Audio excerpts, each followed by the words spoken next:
ইভেন্টের নামটি দেখেছেন সেটি একটি সিম্বলিক অর্থে নামটিকে ব্যবহার করা হয়েছে, কিন্তু এই নামের পেছনের যে ফিলোসফি, মূলত সেই ফিলোসফিকে চ্যালেঞ্জ করবার জন্য, সেই ফিলোসফির একটা প্রতিরোধ শক্তি গড়ে তোলার জন্য আমাদের আজকের এই আয়োজন।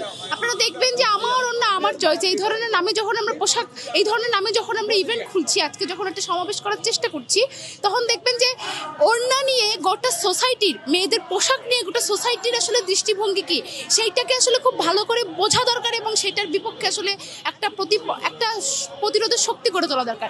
আমরা গণ অভ্যুত্থানের পরবর্তী সময়ে আমরা যদি গণ অভ্যুত্থানের দিকে তাকাই, তাহলে গণ অভ্যুত্থানে আমরা দেখব সমস্ত ধরনের মেয়েরাই আসলে এই গণ অভ্যুত্থানে অংশ নিয়েছিল। যারা হিজাব পরেন, যারা বোরকা পরেন, যারা ওড়না পরেন কিংবা ওড়না পরেন না, তাদের প্রত্যেকেরই সমান কন্ট্রিবিউশন আসলে এই গণ অভ্যুত্থানে একটা অগ্রণী ভূমিকা পালন করেছিল মেয়েরা। কিন্তু গণ অভ্যুত্থানের পরবর্তী সময় আমরা কি দেখলাম? গণ অভ্যুত্থানের পরবর্তী সময় আমরা দেখলাম সেই মেয়েদের যে যথাযথ প্রাপ্য সম্মান, স্বীকৃতিটুকু সেটা রাষ্ট্র দেয়নি। পাশাপাশি আমরা দেখলাম দেশের বিভিন্ন অঞ্চলে, বিভিন্ন জায়গায়, স্বয়ং এই শাহবাগের রাস্তাতেই মেয়েদেরকে পোশাকের কারণে কটূক্তির শিকার হতে হয়েছে।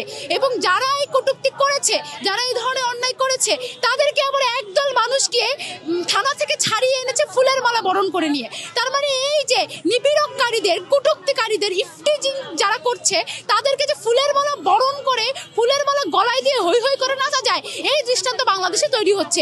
এইরকম বাংলাদেশ আমরা কখনোই কোনো কালেই আসলে প্রত্যাশা করিনি। আমরা যদি বিশ্ববিদ্যালয়গুলোতে দেখি, আমরা দেখব যে এই বিশ্ববিদ্যালয়গুলোতে সবসময় মেয়েরা সামনের সারিতে থেকে লড়াই সংগ্রাম করেছে, সারা দেশের নারী সমাজকে পথ দেখিয়েছে। সেই বিশ্ববিদ্যালয়গুলোতে আজকে যখন নির্বাচন অনুষ্ঠিত হলো, ছাত্র সংসদ নির্বাচন অনুষ্ঠিত হলো, সেইখানেও কিন্তু আমাদের মেয়েদের অংশগ্রহণ অত্যন্ত কম। কারণ কি হিসেবে? কারণ সেইখানকার মেয়েরা কারণ হিসেবে উল্লেখ করেছেন, যে সকল মেয়েরা সামনে এসে দায়িত্ব পালন করতে চায়, যে সকল মেয়েরা সামনে এসে কাজ করতে চায়, তাদের প্রত্যেককে আসলে অনলাইনে ভয়ঙ্করভাবে সাইবার বুলিং এর হেনস্থার শিকার হতে হয়।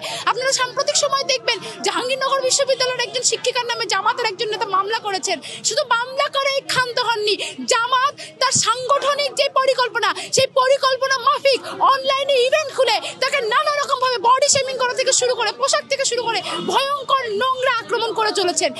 বাংলাদেশের একজন প্রথম সারির নাগরিক, যিনি কিনা পাবলিক বিশ্ববিদ্যালয়ের শিক্ষক, অধ্যাপিকা, উনি যখন এই ধরনের আক্রমণ থেকে রেহাই পান না, তখন আমাদের এই দেশের সাধারণ আম নারী জনতা যারা রয়েছেন, তারা কতটা ভয়াবহ এবং প্রতিকূল পরিস্থিতি মোকাবেলা করে সেটা বুঝতে আসলে আমাদের একদমই দ্বিধাবোধ হয় না, আমাদের একদমই সংশয় হয় না। সেই জায়গা থেকে আমরা বলতে চাই, এই সমস্ত মৌলবাদী এবং সাম্প্রদায়িক যে দৃষ্টিভঙ্গি, নারীদেরকে আক্রমণ করবার যে দৃষ্টিভঙ্গি, নারীদেরকে হেনস্থা করার যে দৃষ্টিভঙ্গি, সেই জায়গায় একটা দুর্বার প্রতিরোধ গড়ে তোলা দরকার। সেই জায়গায় মেয়েরা এবং নারীরা সবসময় সামনের সারিতে থেকে যেভাবে দেশের জন্য বুক চিটিয়ে দাঁড়িয়েছে, তেমনি করে নিজের অধিকারের জন্য বুক চিটিয়ে দাঁড়াবে, সেটাই আমরা প্রত্যাশা করছি। ধন্যবাদ।